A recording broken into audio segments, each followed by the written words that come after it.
The 70s were a wild era. And while all this was going on, Bill Cosby raped 54 people.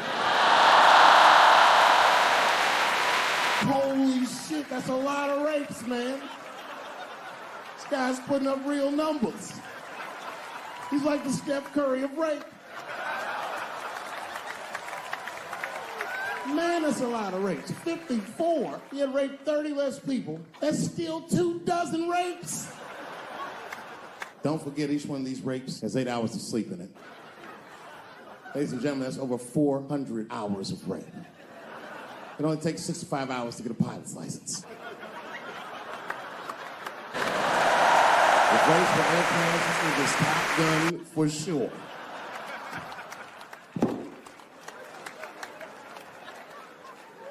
Yeah, that's a tough one. You know, and I was on stage not too long ago. I was in Syracuse, New York. Yeah, well, yeah, for Syracuse, but the show didn't go so good. All because I was talking about Bill Cosby a little bit. Not a little bit, I'll be honest. Talked about him for like maybe 25 minutes. And a woman stood up in the back of the room. She screamed out, "You are a fucking asshole for saying these things." I know. Instantly, I felt, like bad. Not bad about what I was saying. I just felt bad, like, oh, that's too bad she doesn't like it. I didn't realize it at first. But not only did she say that, she was rushing the stage. By the time I just saw this shadowy figure fucking charging up the aisle towards me in full fight mode. I was horrified. I said, oh my God, I'm gonna kick this bitch in the face.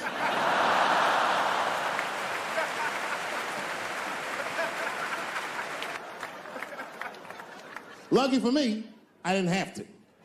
Security tackled her, but it was a really fucking horrifying scene. Scuffle ensued, and then finally, she screamed out to me, "Women suffer." I said, I know. And ladies, I need you to know that I know. I need you to know, seriously, there's a lot of men in this room that identify themselves as feminists. I would include myself in that. Don't ever forget, we all have mothers and daughters and sisters and wives, and we want to see all these women do well and not be held back by their gender. There's a lot of men like that in this room. There's a lot of men like that in the world, or as we are known on the streets, bitch-ass niggas.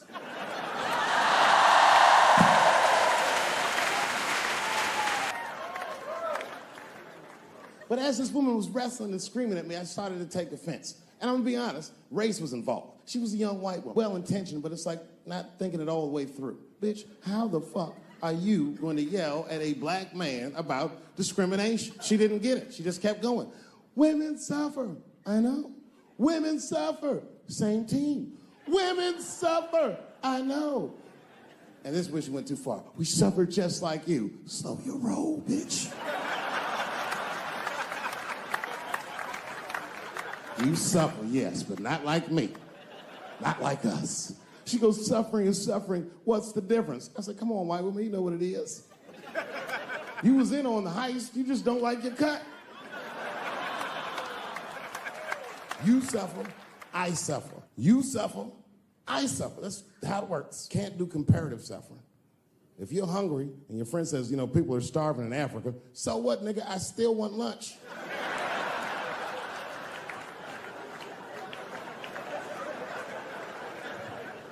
Black people know about comparative suffering, and you know this is a fucking dead-end game. Blacks and Jews do that shit to each other all the time. You ever played Who'd Suffer More with a Jewish person? It's a tough game. Whenever you think you got the Jewish guy on the ropes, that motherfucker will be like, well, don't forget about Egypt. Egypt? God damn, nigga, I didn't know he was going all the way back to Egypt.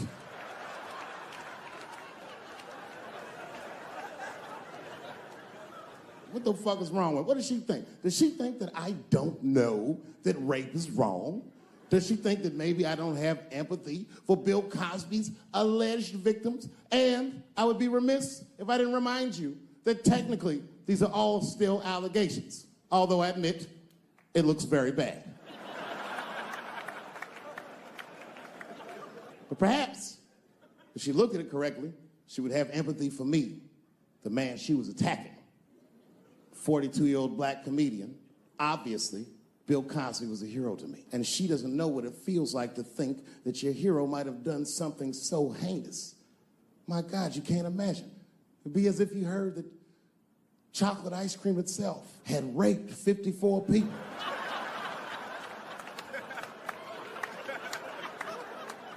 You'd say to yourself, oh man, but I like chocolate ice cream.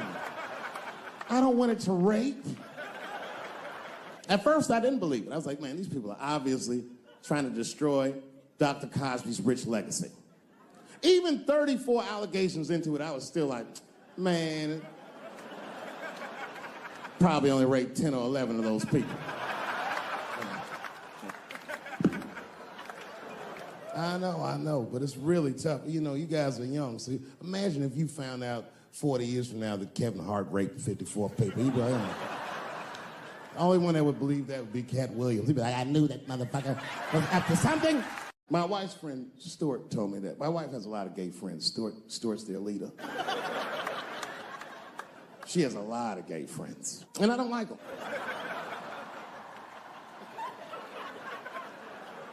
Not because they're gay, I'm just judging them on the merits of their character. They're just not nice dudes. They're fucking rude house guests. They're sitting on my couch, giggling with my wife, eating my motherfucking macaroons. Hi, David.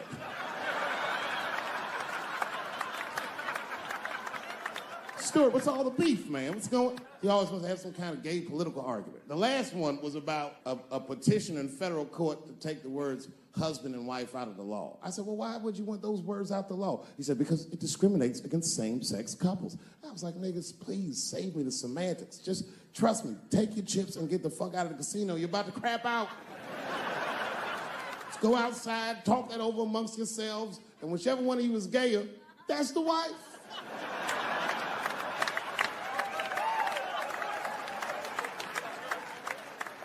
No, Stuart didn't like that. Stuart educates me about this movement, you know what I mean? I didn't even know shit about it. He told me it's called LBGTQ. I was like, what the fuck is the Q? Does that even make sense, Q? Turns out Q is like the vowels. That shit is sometimes Y. It's for gay dudes that don't really know they're gay. You know what I mean? Like prison fags who are like, well, I'm not gay, nigga. I'm just sucking these dicks to pass the time. I'm not G, I'm Q. Ugh.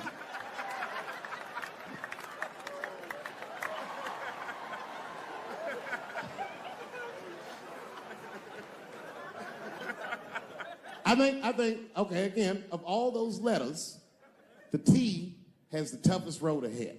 In fact, I think the T should stand for tough road ahead. They've got the longest mental gap to bridge. That's all I'm saying. Because, you know, whenever I see one of them T's on the street, I don't mind them, but I'll be like, man, I miss Bruce. I'm sorry, guys. I'm 42. I remember Bruce Jenner. I was scared. I didn't think the public was ready. I didn't think the media was ready. And you know what? I was wrong. Not only did the public embrace him, but the media was nice. I'd never seen anything like it. Welcome to the world, Caitlin. So long, Bruce. Hello, Caitlin. I was shocked. Is this happening? Wait a minute, is this a time in American history where an American can make a decision for themselves, and even though other Americans don't understand it, they'll support it, and let this person live a happy life? Is this what's happening? If it is, then good for America. That's Dave Chappelle, the American. Although Dave Chappelle, the black American, he was a little jealous. Before the Kardashians, before all that, this motherfucker was a white American superhero. It was amazing. He was beating Africans at track and field. We'd never seen anything like it. He was on my cereal box growing up. You know how much of that cereal I ate, nigga? I didn't know he was gonna do that.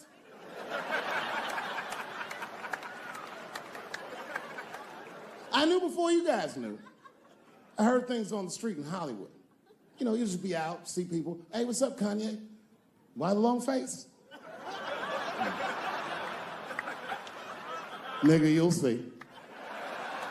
I got 2 mother-in-laws now.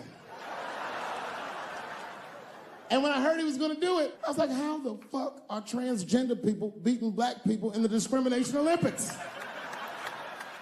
If the police shot half as many transgenders as they did niggas last year, it'd be a fucking war in LA. I know black dudes in Brooklyn, hard street motherfuckers that wear high heels just to feel safe.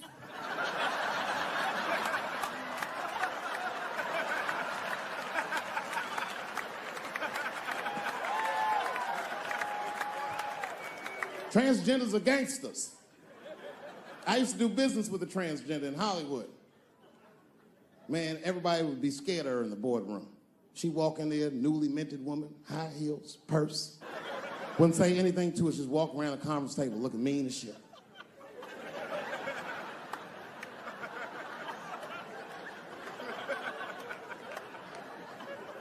And then she walked to the head of the conference table, stare at us all, reach in her purse and pull her old dick out and throw it on the table.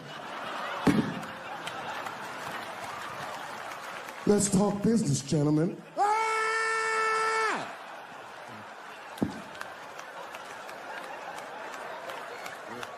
Shit is scary as fuck. If your best friend pitched that to you, you'd be horrified. Yo, nigga, let's go to the hospital and cut our dicks off and make pussies out of them shits. What? Can't we just get matching jackets or tattoos or something? Sure, that's what you want to do? There's only one way to find out, nigga. Wu-Tang, bow, bow. Let's go to the club and trick niggas into fucking us, yeah.